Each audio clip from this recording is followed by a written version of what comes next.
GeM TV நேயர்களுக்கு அன்பு வணக்கங்களை கூறிக்கொண்டு விநாயகப் பெருமானை வணங்கி இன்றைய 12 ராசிகளுக்கான பலன்கள்.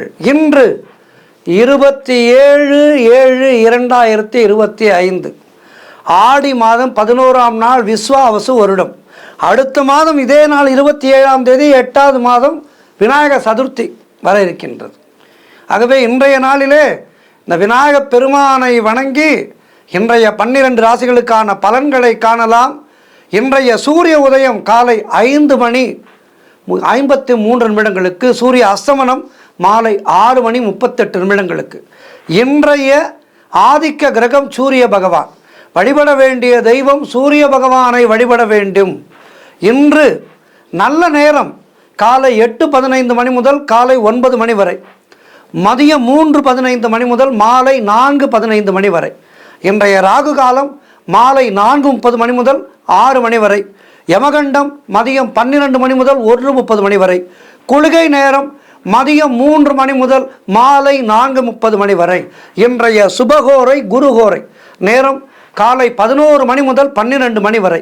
இந்த நேரத்திலே எல்லா வகையான சுபகாரியங்களும் தொடங்கலாம். குருவை தரிசிக்கலாம், தீட்சை வாங்கலாம், வியாபாரம் புதிதாக வியாபாரம் தொடங்கலாம். ஏற்கனவே ஒரு கடை வைத்திருக்கின்றீர்கள், இன்னொரு இடத்திலே பிரான்ச் ஓப்பன் பண்ண வேண்டும், கிளை தொடங்க வேண்டும் என்றால் இன்றைய நாளிலே அதற்கான முயற்சிகளை தொடங்கினால் வெற்றி கிடைக்கும். அதாவது இந்த நேரத்திலே தொடங்கினால் வெற்றி கிடைக்கும். அதேபோல் ஆடை ஆபரணங்கள் வாங்கலாம். திருமாங்கல்யம் வாங்குவதற்கு அற்புதமான நேரம், பெரியோர்களிடம் ஆசீர்வாதம் பெறுவதற்கு உகந்த நேரம். இப்படி எல்லா வகையிலும் சிறப்பான ஹோரை இந்த ஹோரை. அதே வேளையிலே கவனமாக இருக்க வேண்டிய ஹோரை சனி ஹோரை. நேரம் காலை 10 முதல் 11 வரை. அதேபோல் மாலை 5 முதல் 6 வரை. இந்த நேரத்திலே மௌனத்தை கடைபிடியுங்கள். மாலையிலே முடிந்தால் கோவிலிலே போய் அமர்ந்து விடுங்கள் 1 மணி நேரம். ஆகவே கவனமாக இருக்க வேண்டும். இந்த நேரத்திலே எந்த விதமான முக்கியமான முடிவுகளையும் எடுக்கக்கூடாது. கவனமாக இருங்கள். இன்றைய நட்சத்திரம் இன்று மாலை 6:54 வரை மகம், அதன் பிறகு பூரம். இன்றைய திதி இன்று அதிகாலை 12:36 வரை வளர்பிறை த்விதியை, அதன் பின்பு திருதியை வருகின்றது. இன்றைய சந்திராட்டம ராசி மகர ராசிக்கு சந்திராட்டமம், கவனமாக இருக்க வேண்டும். உத்திராடம் நட்சத்திரக்காரர்கள் இன்றைய நாளிலே நீல நிற ஆடை அணிவதை தவிர்ப்பது நல்லது. அடுத்து நாம் காண இருப்பது மேஷம் முதல் மீனம் வரை உள்ள 12 ராசிகளுக்கான பலன்களை. மேஷ ராசி அன்பர்களே, இன்று சந்திரன் உங்கள் ராசிக்கு 5ஆம் இடத்திலே இருக்கின்றார். உங்களுடைய ராசி அதிபதி செவ்வாய் ராசிக்கு 5ஆம் இடத்திலே இருக்கின்றார். ஆகவே இன்றைய நாளிலே உங்களுடைய முயற்சிகள் எல்லாம் பெரும் வெற்றி பெறும். குழந்தை பாக்கியத்திற்காக காத்திருக்கின்ற தம்பதிகளுக்கு சந்தான பிராப்தி உண்டாகும். பொருளாதாரம் மிகவும் திருப்திகரமாக இருக்கும். தொட்டதெல்லாம் பொன்னாகக்கூடிய அற்புதமான நாள். பிள்ளைகளால் பெருமை ஏற்படும். வாழ்க்கை துணையால் மகிழ்ச்சி உண்டாகும். பூர்வீக சொத்துக்கள் கைக்கு வரும். எதிலும் வெற்றி உண்டாகின்ற அற்புதமான நாள். நண்பர்கள் மூலம் அனுகூலம் உண்டாகும். பண வரவு அதிகரிக்கும். வேலை மாற்றம் ஒரு சிலருக்கு ஏற்படும். தொழில் மற்றும் வியாபாரத்திலே சிறப்பான ஒரு முன்னேற்றம் ஏற்படும். காரிய தடைகள் எல்லாம் விலகி நீங்கள் எடுக்கின்ற முயற்சிகளிலே வெற்றி கிடைக்கின்ற அற்புதமான நாள். உடல் ஆரோக்கியம் நன்றாக இருக்கும். ஒரு மனிதனுக்கு மனநலம் நன்றாக இருக்க வேண்டும் என்றால் அவனுடைய பணவளம் நன்றாக இருக்க வேண்டும். பணம் இருந்தால் 75% நிம்மதி வந்துவிடும். நிறைய இடத்திலே பார்க்கின்றேன். பெரும்பாலோருக்கு நிம்மதி இல்லாமல் கட்டப்படுவதற்கு வாழ்க்கையிலே பொருளாதாரம் மிகப்பெரிய ஆதாரம். அதனால்தான் பொருளாதாரம் என்று அதற்கு பெயர் வைத்தார்கள். கண்ணதாசன் அவர்கள் அருமையாக பாடினார், பொருளாதாரத்திலே பொருள்தான் ஆதாரம் என்று, பொருள்தான் ஆதாரம் இன்றைய நாளிலே. ஆகவே இன்றைய நாளிலே உங்களுக்கு பொருளாதாரம் சிறப்பாக இருக்கின்றது. அதன் காரணமாக உடல் ஆரோக்கியம் நன்றாக இருக்கின்றது. சூரிய பகவானை வணங்குங்கள். வாழ்த்துக்கள். ரிஷபராசி அன்பர்களே, இன்று சந்திரன் உங்கள் ராசிக்கு 4ஆம் இடத்திலே இருக்கின்றார். உங்களுடைய ராசி அதிபதி சுக்கிரன் ராசிக்கு 2ஆம் இடத்திலே இருக்கின்றார். ஆகவே இன்றைய நாளிலே என்ன நடக்கும்? வீடு வண்டி வாகன யோகம் உண்டாகும். கணவன் மனைவியிடையே நல்ல ஒற்றுமை ஏற்படும். சண்டையெல்லாம் மறந்து போய்விடும். அந்யோன்யமாக இருப்பீர்கள். உடல் ஆரோக்கியம் மிக மிக சிறப்பாக இருக்கும். காரிய அனுகூலம் உண்டாகும். வேலை மாற்றம் ஒரு சிலருக்கு உண்டாகும். ஒரு சாதாரண வேலையில் இருப்பீர்கள், பெரிய வேலைக்கு முயற்சி செய்து கொண்டிருந்திருப்பீர்கள். அந்த வேலையானது இப்போது உங்களுக்கு கிடைத்துவிடும். 4 இலக்க சம்பளத்திலிருந்து 5 இலக்க சம்பளத்திற்கு மாறுவீர்கள். அதன் மூலம் உங்களுடைய மதிப்பும் மரியாதையும் உயரும். சுபகாரிய பேச்சுவார்த்தைகள் இனிதே முடியும். தாய்வழி சொந்தங்கள் மூலம் நல்ல ஆதாயம் கிடைக்கும். பொருளாதாரத்திலே சிறப்பான ஒரு முன்னேற்றம் ஏற்படும். வீடு கட்டுவதற்கான முயற்சிகளிலே பெரும் வெற்றி கிடைக்கும். மொத்தத்தில் எல்லா வகையான முயற்சிகளும் வெற்றி பெறுகின்ற அற்புதமான நாள். வாழ்த்துக்கள். சூரிய பகவானை வணங்குங்கள். மிதுன ராசி அன்பர்களே, இன்று சந்திரன் உங்கள் ராசிக்கு 3ஆம் இடத்திலே இருக்கின்றார். உங்களுடைய ராசி அதிபதி புதன் ராசியிலேயே இருக்கின்றார். ஆகவே இன்றைய நாளிலே இளைய சகோதரர்கள் மூலம் நல்ல அனுகூலம் உண்டாகும். நீங்கள் நினைத்தது அனைத்தும் நல்லபடியாக நடக்கக்கூடிய அற்புதமான நாள். பயணங்கள் அதிகமாக மேற்கொள்வீர்கள். காரிய தடைகள் எல்லாம் விலகும். கூட்டு தொழிலிலே நல்ல லாபங்கள் வரக்கூடிய நாள். உறவினர்கள் மூலம் நல்ல ஆதாயம் உண்டாகும். உத்தியோக உயர்வு, பதவி உயர்வு, இடமாற்றம் எல்லாம் கிடைக்கும். குழந்தைகளால் மகிழ்ச்சி உண்டாகும். உடல் ஆரோக்கியம் சிறப்பாக இருக்கும். வீடு, வண்டி, வாகன மாற்றம் ஏற்படும். அலுவலகத்திலே புதிய பொறுப்புகள் மகிழ்ச்சியை தரும். எதிர்பார்த்த பணம் கைக்கு வரும். மொத்தத்தில் இன்றைய நாள் அற்புதமாக இருக்கின்றது. மேலும் சிறப்புகளை பெறுவதற்கு சூரிய பகவானை வணங்குங்கள். வாழ்த்துக்கள். கடகராசி அன்பர்களே, இன்று சந்திரன் உங்கள் ராசிக்கு 2ஆம் இடத்திலே இருக்கின்றார். ஆகவே இன்றைய நாளிலே உங்களுடைய பழைய பாக்கிகள் எல்லாம் வசூலாகும். உழைப்புக்கு ஏற்ற ஊதியம் கிடைக்கும். கடன் பிரச்சனைகள் தீரும். பதவி உயர்வோடு வேலை மாற்றம் சிலருக்கு உண்டாகும். சுபகாரியங்கள் கைகூடி வருகின்ற அற்புதமான நாள். புதிதாக வேலை தேடிக்கொண்டிருப்பவர்களுக்கு நல்ல வேலை கிடைக்கும். வியாபாரத்திலே இருப்பவர்களுக்கு சிறப்பானது ஒரு முன்னேற்றம் ஏற்படும். நண்பர்கள் மூலம் அனுகூலம் உண்டாகும். கணவன் மனைவியிடையே நல்ல ஒற்றுமை ஏற்படும். குழந்தைகளால் மகிழ்ச்சி உண்டாகும். சுபவிரயங்கள் ஏற்படக்கூடிய நாள். ஏதேனும் நல்ல பொருட்களை வாங்குவீர்கள். பண வரவு அதிகரிக்கும். கூட்டு தொழில் செய்பவர்களுக்கு நல்ல முன்னேற்றம் ஏற்படும். திருமண பேச்சுவார்த்தைகள் சுபமாக முடியும். குடும்ப ஒற்றுமை சந்தோஷத்தை தரும். எல்லாமே நிறைவாக கிடைக்கின்ற நாள். ஆதித்யனை வணங்குங்கள். வாழ்த்துக்கள். சிம்ம ராசி அன்பர்களே, இன்று சந்திரன் உங்கள் ராசியிலேயே இருக்கின்றார். உங்களுடைய ராசி அதிபதி சூரியன் ராசிக்கு 12ஆம் இடத்திலே இருக்கின்றார். ஆகவே நினைத்த காரியங்கள் எல்லாம் நல்லபடியாக நடக்கக்கூடிய நல்ல நாள். எல்லா விதத்திலும் வெற்றி உண்டாகும். கணவன் மனைவிக்குள் இருந்து வந்த பிரச்சனைகள் எல்லாம் சரியாகும். பூர்வீக சொத்திலே இருந்த பிரச்சனைகள் சரியாகும். தொழிலிலே நல்ல முன்னேற்றம் ஏற்படும். குழந்தை பாக்கியத்திற்காக காத்திருக்கின்ற தம்பதிகளுக்கு சந்தான பிராப்தி உண்டாகும். உடல் ஆரோக்கியத்திலே சிறப்பானது ஒரு முன்னேற்றம் உண்டாகும். மனக்குழப்பங்கள் எல்லாம் தீரும். பிள்ளைகளால் பெருமை ஏற்படும். மொத்தத்தில் இன்றைய நாள் எல்லா வகையிலும் உங்களுக்கு நலங்களை அள்ளி கொடுக்கின்ற நாள். இன்றைய நாளிலே சூரிய வழிபாடு செய்யுங்கள். வாழ்த்துக்கள். கன்னியா ராசி அன்பர்களே, இன்று சந்திரன் உங்கள் ராசிக்கு 12ஆம் இடத்திலே இருக்கின்றார். உங்களுடைய ராசி அதிபதி புதன் ராசிக்கு 10ஆம் இடத்திலே இருக்கின்றார். ஆகவே இன்றைய நாளிலே திருமண பேச்சுவார்த்தைகள் சற்று தள்ளி போகும். வீடு, வண்டி, வாகன விரய செலவுகள் ஏற்படலாம். காரிய தடைகள் ஏற்பட்டு விலகுகின்ற நாள். தேவையில்லாத மனக்குழப்பங்கள் ஏற்படும். உத்தியோகத்திலே இருப்பவர்கள் பணியிலே கூடுதல் கவனம் செலுத்த வேண்டிய நாள். சொந்த தொழில் செய்பவர்கள் அதிலே மிகுந்த எச்சரிக்கையாக இருக்க வேண்டும். உடல் ஆரோக்கியத்திலே மிகுந்த எச்சரிக்கை. இப்படி எல்லா வகையிலும் எச்சரிக்கையை கடைபிடிக்க வேண்டிய நாள். குலதெய்வ வழிபாடு மன அமைதியை தரும். அலுவலகத்திலே வேலை பார்ப்பவர்கள் வேலையிலே மட்டும் உங்களுடைய கவனத்தை செலுத்துங்கள். ஆகவே இன்றைய நாளிலே எல்லா வகையிலும் எச்சரிக்கையாக இருங்கள். குலதெய்வத்தை வழிபடுங்கள். உங்களுடைய எல்லை தெய்வத்தை வழிபடுங்கள். நீங்கள் எந்த ஊரில் இருக்கின்றீர்களோ அந்த எல்லை தெய்வத்தை வழிபடுங்கள். சூரிய பகவானை வழிபடுங்கள். வாழ்த்துக்கள். துலாம் ராசி அன்பர்களே, இன்று சந்திரன் உங்கள் ராசிக்கு 11ஆம் இடத்திலே இருக்கின்றார். உங்களுடைய ராசி அதிபதி சுக்கிரன் ராசிக்கு 9ஆம் இடத்திலே இருக்கின்றார். ஆகவே இன்றைய நாளிலே வீடு, வண்டி, வாகன யோகம் உண்டாகும். உங்களுடைய முயற்சிகள் எல்லாம் பெரும் வெற்றி பெறுகின்ற நல்ல நாள். உத்தியோகத்திலே இருப்பவர்களுக்கு சம்பள உயர்வு, பதவி உயர்வு, இடமாற்றம் போன்றவை கிடைக்கும். திருமண பேச்சுவார்த்தைகள் சுபமாக முடியும். நண்பர்கள் உறவினர்களால் நல்ல ஆதாயம் உண்டாகும். தந்தை வழி சொத்துக்கள் கைக்கு வரும். புதிய முயற்சிகள் வெற்றியை தரும். குழந்தை பாக்கியத்திற்காக காத்திருக்கின்ற தம்பதிகளுக்கு சந்தான பிராப்தி உண்டாகும். தொழிலிலே நல்ல முன்னேற்றம் உண்டாகும். கணவன் மனைவியிடையே நல்ல ஒற்றுமை ஏற்படும். நீங்கள் நினைத்ததெல்லாம் நல்லபடியாக நடக்கக்கூடிய நல்ல நாள். குலதெய்வ வழிபாடு அனுகூலத்தை தரும். முன்னோர்களுடைய ஆசீர்வாதம் பரிபூர்ணமாக கிடைக்கும். சிறப்பான நாள். கண்ணுக்கு தெரிந்த கடவுள் சூரிய பகவானை வழிபாடு செய்யுங்கள். வாழ்த்துக்கள். விருச்சிக ராசி அன்பர்களே, இன்று உங்கள் ராசிக்கு சந்திரன் 10ஆம் இடத்திலே இருக்கின்றார். உங்களுடைய ராசி அதிபதி செவ்வாய் ராசிக்கு 10ஆம் இடத்திலே இருக்கின்றார்.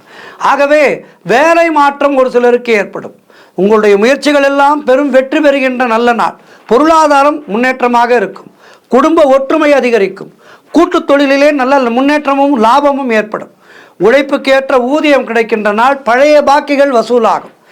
அரசு மூலம் நல்ல அனுகூலம் உண்டாகும்.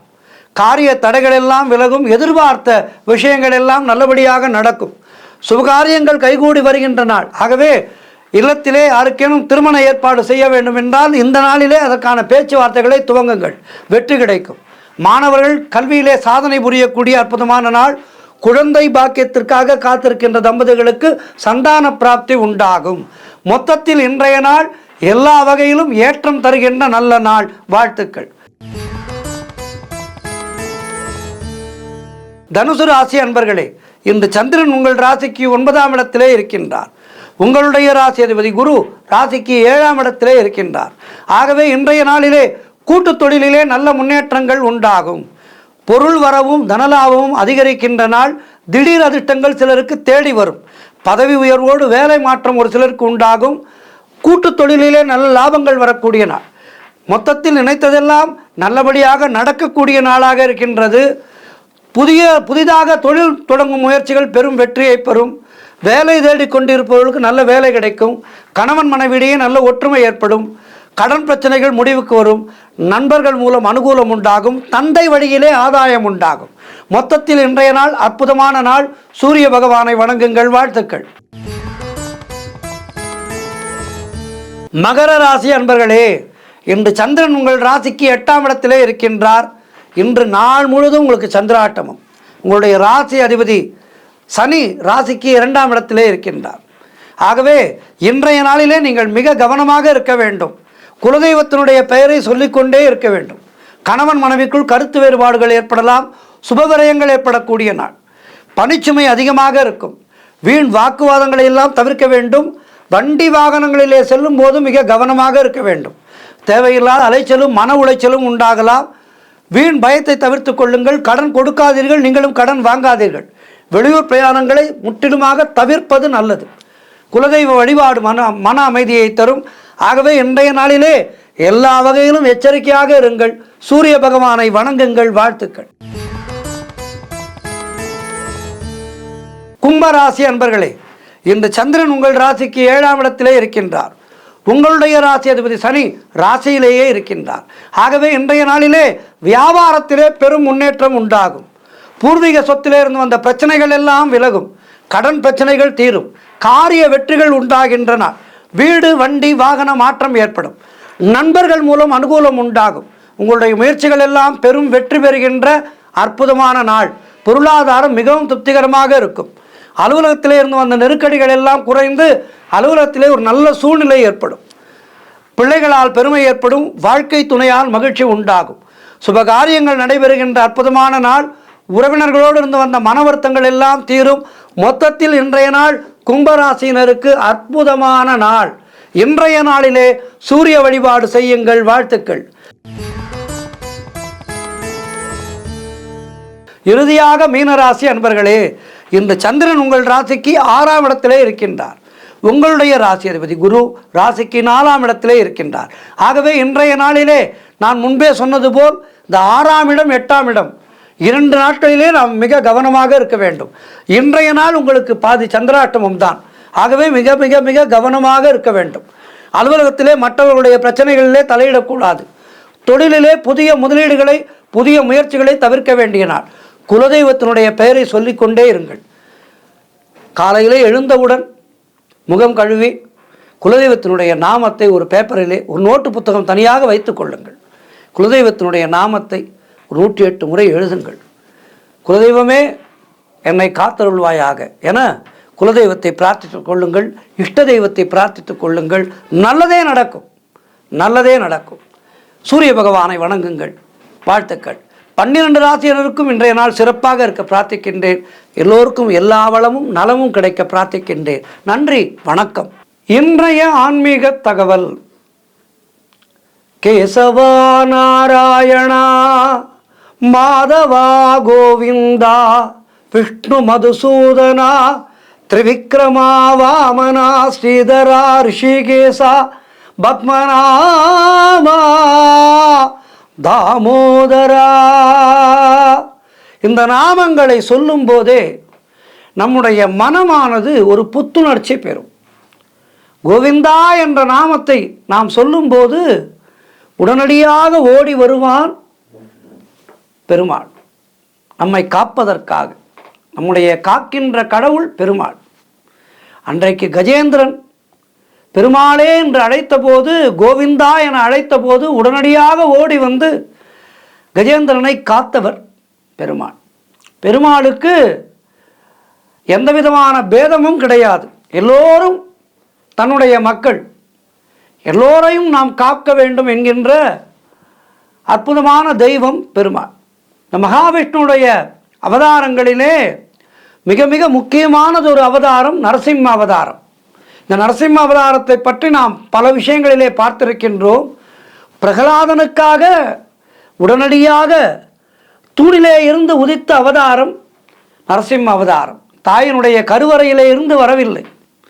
கருவறையிலே இருந்து வந்து பிறந்து அதன் பிறகு இரணியனை சம்ஹாரம் செய்ய வேண்டும் என்றால் அதற்குள் குழந்தை பாவம் படாதபாடு பட்டு விடுவான் என்பதற்காக அந்த தூணை பிளந்து கொண்டு ஒரு தாயினுடைய வயிற்றிலிருந்து வராமல் அந்த தூணை பிளந்து கொண்டு கணத்திலே வந்து க்ஷணத்திலே பிரகலாதனுக்கு அருள் புரிந்த அவதாரம் நரசிம்ம அவதாரம்.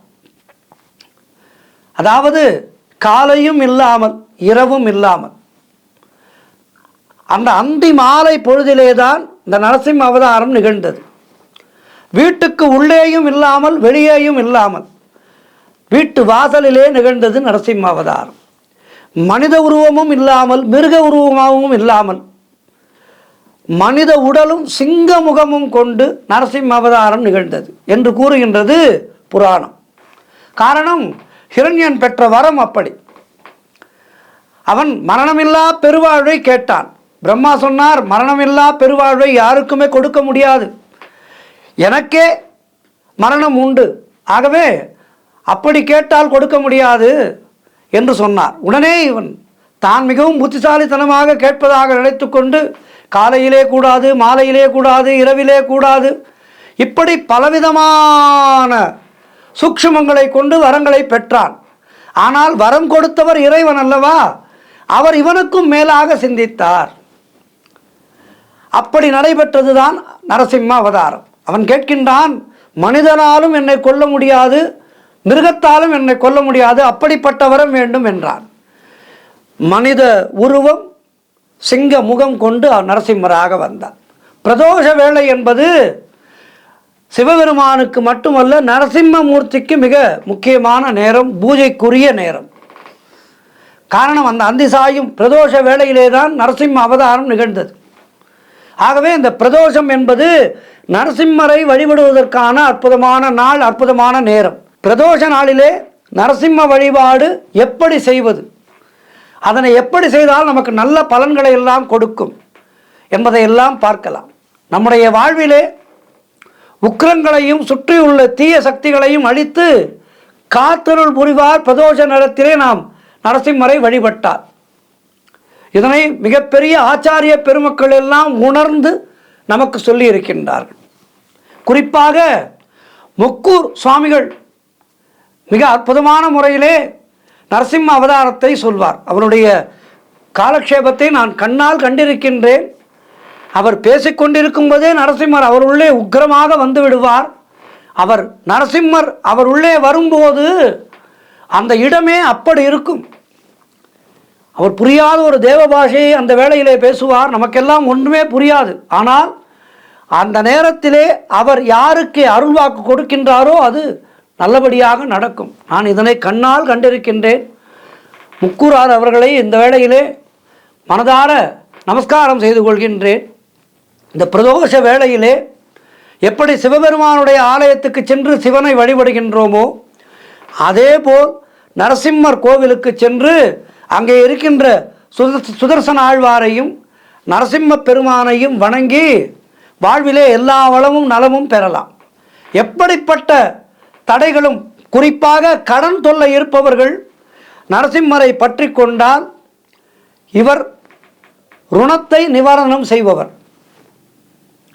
கடன் தொல்லையை நீக்குபவர். எப்படிப்பட்ட கடன் இருந்தாலும் நரசிம்மரை தொடர்ந்து வழிபாடு செய்தால் அந்த கடன் அடைவதற்கான நல்ல வழியை நமக்கு காட்டுவார். நியாயமான வழியிலே நமக்கு நல்ல பணம் வந்து சேரும், அதன் மூலம் கடனை அடைப்போம். ஆகவே இந்த கடன் தொல்லைக்கெல்லாம் மனது ஒடிந்து தற்கொலை போன்ற எண்ணத்திற்கெல்லாம் செல்லாதீர்கள். ஆன்மீகம் நமக்கு பலவிதமான வழிகளை நமக்கு சொல்லி கொடுத்திருக்கின்றது. இதன்பால் நாம் நடந்தால் நம்முடைய வாழ்வு நன்றாக இருக்கும். ஆகவே இந்த பிரதோஷ வேளையிலே சிவன் கோவிலுக்கு எப்படி செல்கின்றீர்களோ அதே போல் பெருமாள் கோவிலுக்கு சென்று நரசிம்மமூர்த்தியை வழிபட்டால் பிரதோஷ வேளையிலே நிச்சயமாக எப்படிப்பட்ட கடனும் தீரும். அதே போல் பிள்ளை பேர் இல்லாத குறை தீரும், திருமண தடை நீங்கும், குழந்தைகளுக்கு நல்ல ஞானமும் கல்வியும் கிடைக்கும். குழந்தைக்கு அருள் புரிந்தவர் அல்லவா அந்த நரசிம்மமூர்த்தி. ஆகவே நம்முடைய இல்லத்து குழந்தைகளுக்கெல்லாம் நல்ல ஞானத்தை வழங்குவார். குழந்தைகளை பிரதோஷ வேளையிலே கோவிலுக்கு கூட்டிச் செல்லுங்கள். கோவிலுக்கு செல்கின்ற பழக்கத்தை குழந்தைகளுக்கு இளமையிலேயே நாம் சொல்லிக் கொடுக்க வேண்டும். ஆகவே எதிர்வருகின்ற நாட்களிலே பிரதோஷ வேளையிலே கோவிலுக்கு சென்று நரசிம்மரை வழிபட்டால் நமக்கு எல்லா விதமான வளமும் நலமும் கிடைக்கும். நரசிம்மரை வழிபடுவதற்கு ஒரு அருமையான ஸ்லோகம் இருக்கின்றது. இந்த ஸ்லோகத்தை குழந்தைகளுக்கு சொல்லிக் கொடுங்கள், நீங்களும் சொல்லுங்கள், நாமும் சொல்வோம். மாதா நரசிம்மா, பிதா நரசிம்மா, பிராதா நரசிம்மா, சகா நரசிம்மா, வித்யா நரசிம்மா, திரவணம் நரசிம்மா, சுவாமி நரசிம்மா, சகலம் நரசிம்மா, இதோ நரசிம்மா, பரதோ நரசிம்மா, யதோ யதோ யாகிததோ நரசிம்மா, நரசிம்ம தேவாத் ப்ரோ நகசித், நரசிம்ம தேவாத் ப்ரோ நகசித், தஸ்யமான் நரசிம்ம சரணம் பிரபத்யே. இந்த ஸ்லோகத்தை அனுதினமும் சொல்லி நரசிம்மனுடைய மூல மந்திரமான உக்ரம் வீரம் மகாவிஷ்ணும் ஜ்வலந்தம் சர்வதோமுகம் நரசிம்மம் பீஷணம் பத்ரம் மிருத்யும் மிருத்யும் நமாமியகம், இந்த மந்திரத்தையும் சொல்லி நரசிம்மரை வழிபட நமக்கு எல்லா விதமான வளமும் நலமும் கிடைக்கும் என்பதிலே எந்த விதமான ஐயமும் இல்லை.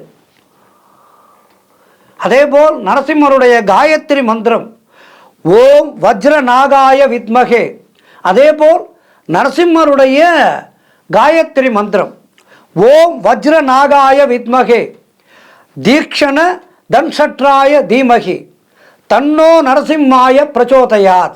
இந்த மந்திரத்தை சொல்லி நாம் நரசிம்மரை வழிபட நரசிம்மருடைய அருளால் நமக்கு எல்லா வளமும் நலமும் கிடைக்கும். ஓம் நமோ நரசிம்மாய, ஓம் நமோ நாராயணாய, ஓம் நமோ கோவிந்தாய. நன்றி, வணக்கம்.